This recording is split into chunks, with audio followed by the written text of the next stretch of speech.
نحمده ونصلي على رسوله الكريم أما بعد فأعوذ بالله من الشيطان الرجيم بسم الله الرحمن الرحيم ربي يسر ولا تعسر وتمم بالخير وبك نستعين السلام علیکم ورحمۃ اللہ وبرکاتہ۔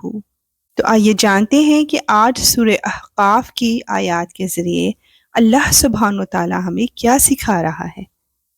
سورہ احقاف کی آیت 13 to 14 میں ایک مثالی کردار بیان کیا جا رہا ہے۔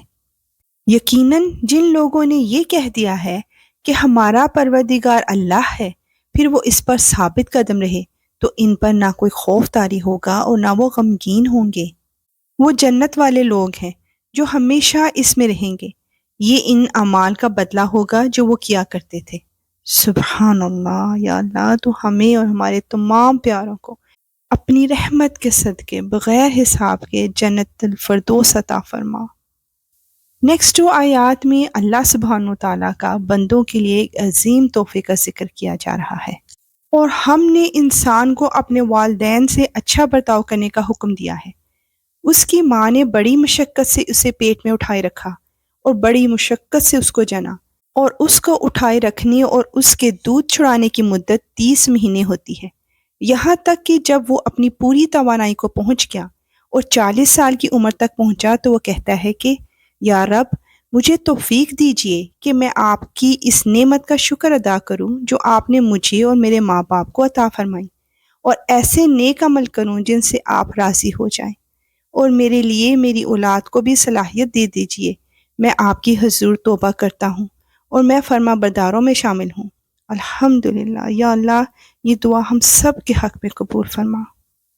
یہ وہ لوگ ہیں جن سے ہم ان کے بہترین اعمال قبول کریں گے اور ان کی خطاؤں سے درگزر کریں گے، جس کے نتیجے میں وہ جنت والوں میں شامل ہوں گے، اس سچے وعدے کی بدولت جو ان سے کیا جاتا ہے۔ یا اللہ تو ہمیں بھی ان لوگوں میں شامل فرما لے۔ آیت 17 to 19 میں برے کردار اور اس کے برے انجام کے متعلق جانیں گے۔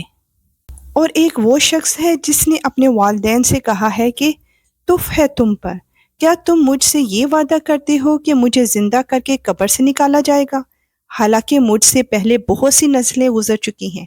اور والدین اللہ سے فریاد کرتے ہیں اور بیٹے سے کہتے ہیں کہ افسوس ہے تجھ پر، ایمان لے آ، یقین جان کہ اللہ کا وعدہ سچا ہے۔ تو وہ کہتا ہے کہ ان باتوں کی اس کے سوا کوئی حقیقت نہیں ہے کہ یہ محض افسانے ہیں جو پچھلے لوگوں سے نقل ہوتے چلے آ رہے ہیں۔ استغفر اللہ۔ یہ وہ لوگ ہیں جن کے بارے میں جنات اور انسانوں کے ان گروہوں سمیت جو ان سے پہلے گزرے ہیں عذاب کی بات طے ہو چکی ہے۔ حقیقت یہ ہے کہ یہ سب بڑا نقصان اٹھانے والے ہیں، اور ہر ایک گروہ کے اپنے اعمال کی وجہ سے مختلف درجے ہیں، اور اس لیے ہیں تاکہ اللہ ان کو ان کے اعمال کا پورا پورا بدلہ دے، اور ان پر کوئی ظلم نہیں ہوگا۔ اللہ اکبر۔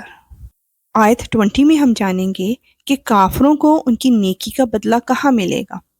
اور اس دن کو یاد رکھو جب ان کافروں کو آگ کے سامنے پیش کیا جائے گا اور کہا جائے گا کہ تم نے اپنے حصے کی اچھی چیزیں اپنی دنیاوی زندگی میں ختم کر ڈالی اور ان سے خوب مزہ لے لیا، لہٰذا آج تمہیں بدلے میں ذلت کی سزا ملے گی، کیونکہ تم زمین میں ناحق تکبر کیا کرتے تھے اور کیونکہ تم نافرمانی کے عادی تھے۔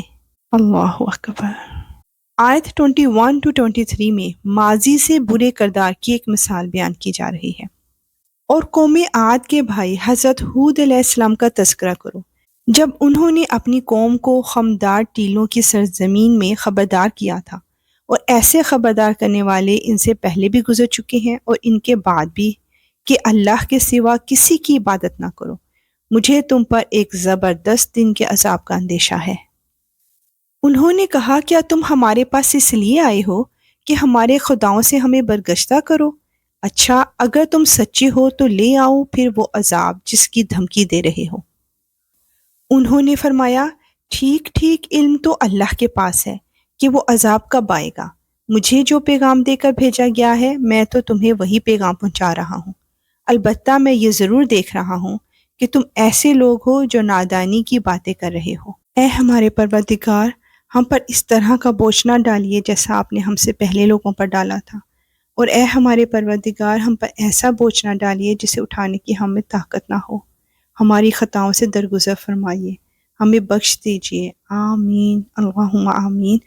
انشاءاللہ ملیں گے نیکسٹ آیات کے ساتھ۔ اب اجازت، وآخر دعوانا ان الحمدللہ رب العالمین۔ سبحانک اللہم وبحمدک، اشہد ان لا الہ الا انت، استغفرک واتوب الیک۔ السلام علیکم ورحمۃ اللہ وبرکاتہ۔